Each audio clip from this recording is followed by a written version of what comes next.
by the encouragement of Christ's presence, by his word as the rod and as the Holy Spirit that I accept as the staff. It gives me needed comfort.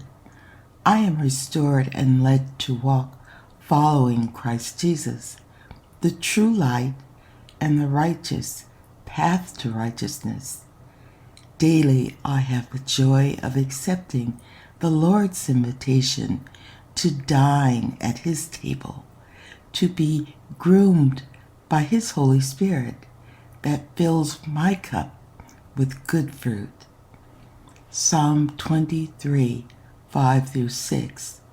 Thou preparest the table before me in the presence of mine enemies. Thou anointest my head with oil. My cup runneth over. Surely goodness and mercy shall follow me all the days of my life, and I will dwell in the house of the Lord forever. Accepting that I am Christ Jesus' dwelling place by the seal and anointing by the Holy Spirit, I am a temple, and being the temple, I see myself prepared to carry all the spiritual oracles of God, having spiritual temple furniture not made by hands. The Lord God is faithful in keeping me supplied.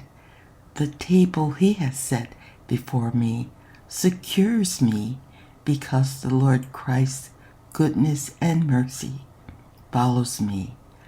I shall be the indwelt house of the Lord forever.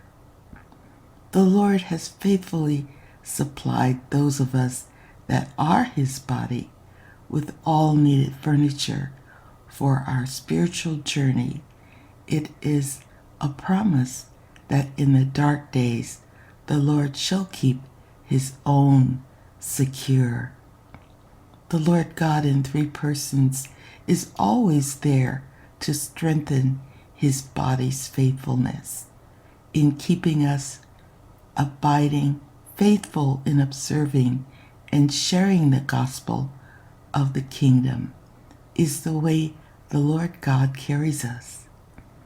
Ezekiel 34:12.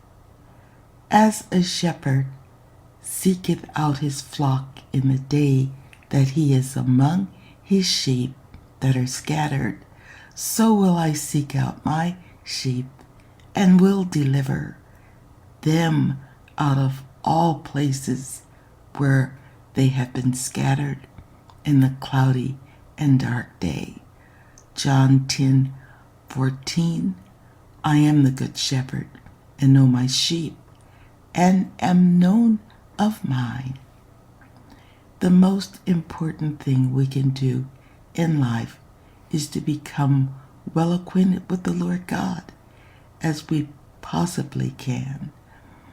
By the knowledge that God gives us, God wants us to become as knowledgeable concerning who he is and his ways as he is of us. Ephesians 2:19-20. Now therefore ye are no more strangers and foreigners, but fellow citizens with the saints, and of the household of God, and are built upon the foundation of the apostles and prophets, Jesus Christ himself being the chief cornerstone. Ephesians 2:21-22. In whom all the building fitly framed together groweth unto an holy temple in the Lord, in whom ye also are builded together for an habitation of God through the Spirit. I am strengthened by the knowledge of God's faithfulness. It is by God's faithfulness in Christ Jesus that I am led to be triumphant in Christ Jesus. It is by Christ's faithfulness that I am made sufficient to produce works of righteousness.